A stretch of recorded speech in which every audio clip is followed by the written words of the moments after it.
It's another very beautiful day. Today is Tuesday, the 25th of August in 2015. My name is Dapo Banjo. Welcome to Crossfire. Now, this morning, we will be taking you through a very interesting journey. We have a couple of stories that are trending, and we will be bringing that to you shortly. I have Ishoma Againe with me. Ishoma, good morning. How are you doing today? Good morning, and welcome to Crossfire. All right, it's Crossfire. You know, it's your political platform where we educate, where we analyze, and we help you get informed on the goings-on in the society. A few days ago, we have the Secretary General of the United Nations in Nigeria to commemorate one of the biggest havoc that the terrorists in Nigeria, Boko Haram, wrought on that particular fateful day in 2011. Unfortunately, yesterday marks another very, very sad moment because 29 people were recorded dead in that particular incident. And Ban Ki-moon was in Nigeria to just, be a part of celebrating and at the same time, talking to Nigerian government to ensure that, Boko Haram become a thing of the past in Nigeria. So we have a lot of stories that are trending, and we'll be bringing them to you one after the other. We have a couple of guests who will be joining us in the course of the program, and we definitely will be bringing them on. Now, that song I was listening to it this morning, bring it on. Bring it on. All right, Ishoma, let's quickly start today's business. DSS charges Dasuki, the ex-National Security Advisor to the former President Goodluck Jonathan, to court. Now, the Department of State Services has arraigned the former National Security Advisor, retired Colonel Sambo Dasuki, for illegal possession of firearms. The DSS, in a statement released by Tony Opioyo, said the arraignment of Mr. Dasuki followed the search operation it carried out in his residence in Abuja and Sokoto last month. Now, the moment I read this story, do you know what came to my mind? I hope this guy is not one of the, how will I put it? I hope this guy is not just part of the racket, for the people who have been supplying the insurgents, arms in Nigeria. No, we hope not also. You know why they had to do you know why they have to take him to court immediately? Because they have evidence against him. Very true. They were in Sokoto, they saw firearms, and they were in Abuja, and they saw firearms. Because you are a national security advisor, does that make you to possess that much, arms with you, Large even where you live? Very true. The truth is, all of this, we cannot say for sure why he had those ammunition still with him. But then, of course, until he's found guilty, if he's found guilty by the court of law, and then, of course, his testimonies also would show why he had those firearms, what purpose were those ammunitions purchased for? Were they purchased for security agencies, and he failed to deliver them to the requisite organizations, or they were for terrorist network? I don't know. All right, listen to this, Ishoma. Until the truth comes out, he was charged to court based on evidence that he was in possession of weapons without license, an offense punishable under Section 27(1)(a) and 1 of the Firearms Act of 2004. The service said that the arraignment was to demonstrate the fact that nobody was above the law, and that the service was committed to democratic practices. Lawyers say Mr. Dasuki risks spending not less than 14 years in jail if convicted by the court over the alleged offense. The truth is that, how did these firearms, how did they get into his possession? Why his house? Why are they in his house? We could say because of the and in both location. And in both location. And in both locations, in Sokoto and in Abuja. He spent the bulk of his time in Abuja as the National Security Advisor. And to be very sincere with you, as a national security advisor, you have aides. You are supposed to be protected. Very true. It's just like, the AD camp, let's assume that we have a classical case of insecurity, the type that is even threatening the president. Does that mean our president needs to carry firearms? You have ADC, you have people who are protecting you. As a national security advisor, you should not, maybe you carry some little arms here and there but of course at some you need point licenses. in time. The law states that even for you to own a license, It should be licensed. It has to be you know, licensed. the danger here is that these weapons can actually be passed on.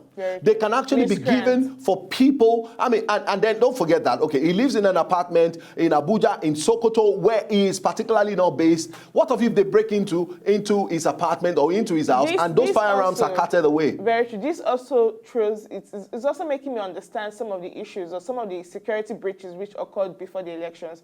Mind you, before the elections, we saw people, innocent people, be carrying light arms, by firearms, by and all of that. So now the issue is, how do these people get these ammunitions? So this his charge to court, and the trial will also reveal could reveal some of these things also to the people. Wow. Which is good. Anyway, let's see how that trends, and then we'll bring you an update on that particular story as time goes on. Don't forget, today is the 25th, Tuesday the 25th of August, 2015. Now, let's take the next story quickly, Shoma. Federal government names 13-man panel to probe Yar'Adua and Jonathan. And President Muhammadu Buhari yesterday set up a 13-man panel to probe two of his predecessors, late Umaru Musa Yar'Adua and Dr. Goodluck Ebele Jonathan, on the procurement of arms and ammunition for the armed forces. The investigative committee's mandate is to identify irregularities and make recommendations for the streamlining the procurement process in the armed forces. The committee, which was constituted by the National Security Advisor, retired Major General Babagana Mongunu, is headed by retired Air Marshal J.O.N. Ode, while Brigadier General Y.I. Shalangwa is the secretary. Presidential spokesman Femi Adesina said the establishment of the investigative committee is keeping with the President Buhari's determination to stamp out irregularities in the Nigerian public service. Now, it is no more, a new thing. It's not a breaking news that we have extensively talked about, the activities of public office holders and the amount of irregularities.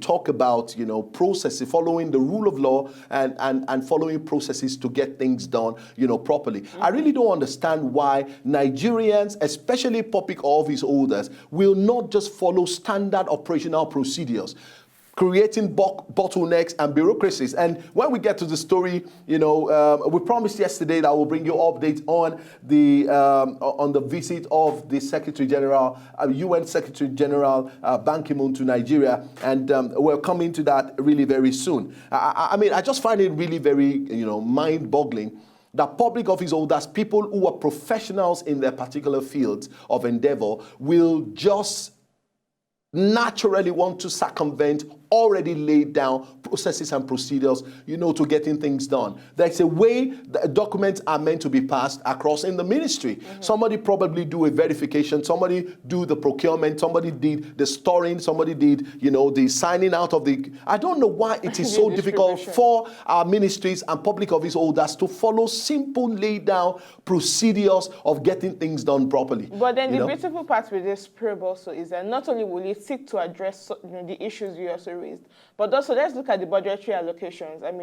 The 2014 budget came out, I think the Defense Ministry got, for the first time in a really long while, really high allocation, I think about 968.27 billion thereabouts. But yet, we saw how soldiers still complained that they had insufficient ammunition to fight the Boko Haram war. Yeah. So now the truth, this also tells us, so with all of the huge monies which were disbursed, what we still don't have our arms and ammunition. Now, our soldiers could not have access to very good ammunition to be able to fight the insurgents.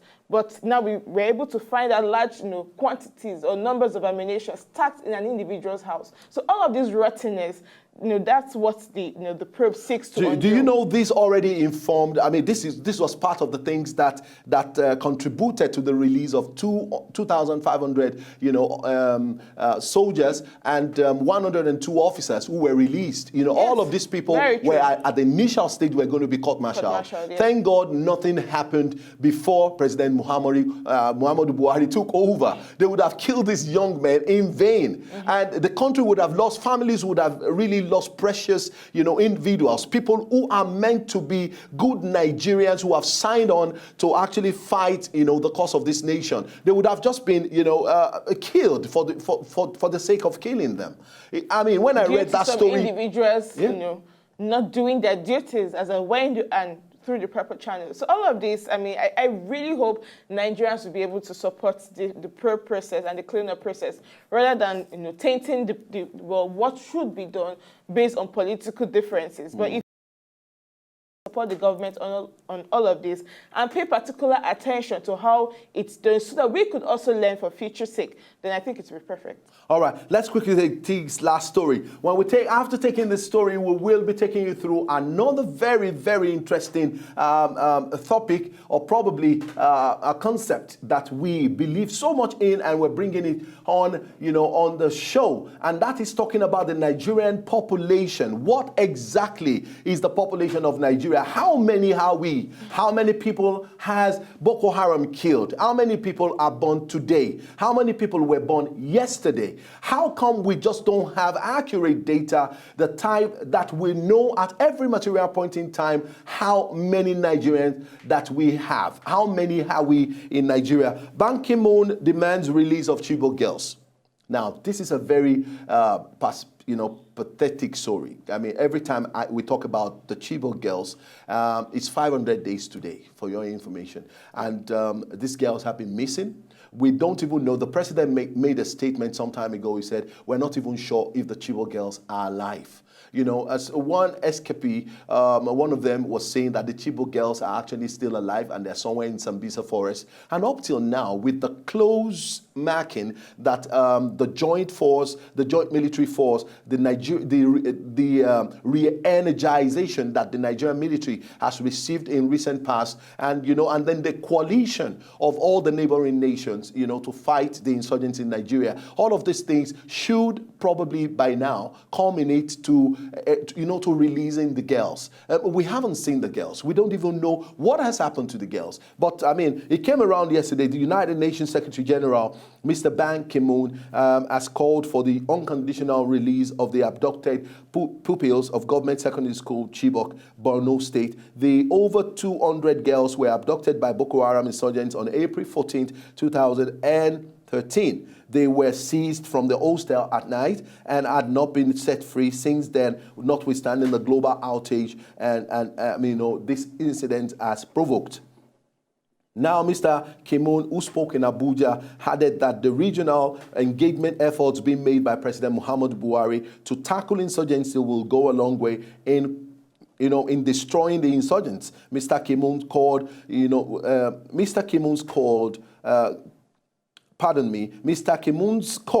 was made same week the kidnapped girls will be marking their 500 days in captivity. 500 days.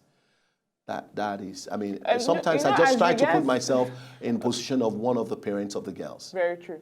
But then for me, though, I think, the issue about Sambisa Forest, we've seen how our soldiers have gallantly gone into, to ensure that they also try to mark and see how they can also, reach the security, mines which the insurgents have also laid around the Sambisa Forest region. But the thing is, I'm also looking at the possibility of tunnels, underground tunnels.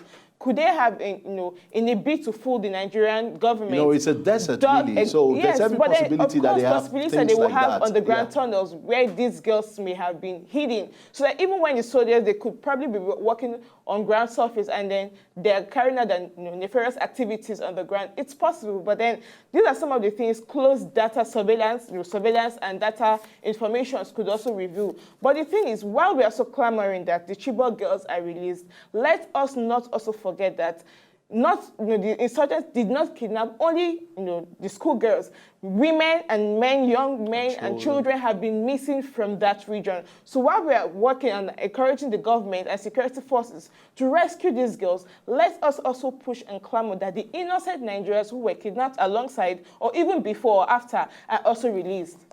I mean, very, very instructive. Really? Many times I just come to terms with the reality that these girls have been missing. Many of them were young girls. There's every possibility that today, by the time you catch up with the girls, many of them are already dehumanized. And when I say that, I simply means they have been subjected to a lot of, a lot of things psychologically, mentally, and everywise. And so the possibility of the girls getting a proper integration back into the society after they are released, if they are ever released, and all of that. I just put myself in the position of one of the parents, and I tell you very sincerely, I feel bad talking about the story every time when the issue of Chibok girls come on. But the truth is just that we want the president to help facilitate an immediate release. And that's what Ban Ki-moon was saying all through yesterday.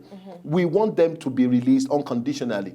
Intelligent information have it that there's every possibility that because of a lot of ado that we have the much ado that we have put on the Chibok girls, like you said, they have not been the only set of people that have been abducted, but the truth is that there's been a lot of noise made on the Chibok girls, and that has made Boko Haram feel that the Chibok girls have become like a ransom, to holding the nation to a particular form of, to be able to hold the nation to a particular form of discussion on the long run. Maybe they will come out one day to tell us that we have 189 of the 200 girls that we took, and we are ready to release them to you on the basis that you will lower your hands, you will bury.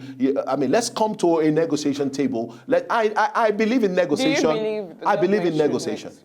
As a matter of fact, if you ask me that question very directly, and I think about the havoc and the terror that Boko Haram has unleashed on this nation over the years, I will tell you, let's go out there and kill them. But there's something in military term that we call collateral damage. If really and truly the Boko Haram sect still have a lot of innocent Nigerians with them, I think it is just high time we begin to add value to the human lives in Nigeria, that we should not be treated as just ordinary number, that we should be treated as human beings. The United States of America and other developed countries of the world will go after one particular individual, an American that have been abducted somewhere, just to free him. They are ready, to kill thousands of people, just to free one individual. And I feel very strongly that if there is a need to negotiate with Boko Haram for the sake of the innocent children and Nigerians that they have abducted and maltreated over the years, let us sit them down. Let us find out if we can come, around and see what we can do, just for the sake of the living that are still with the Boko Haram sect. It's on this note we quickly progress on a very short break. When we come back, we'll be taking you through what I said earlier, the Nigerian Population Commission. How many people are Nigerians all over the world? We'll bring you details when we come back from this break. So, did you like what you just saw? I know you did. It's very simple. If you want to see more, just subscribe to our channel right now.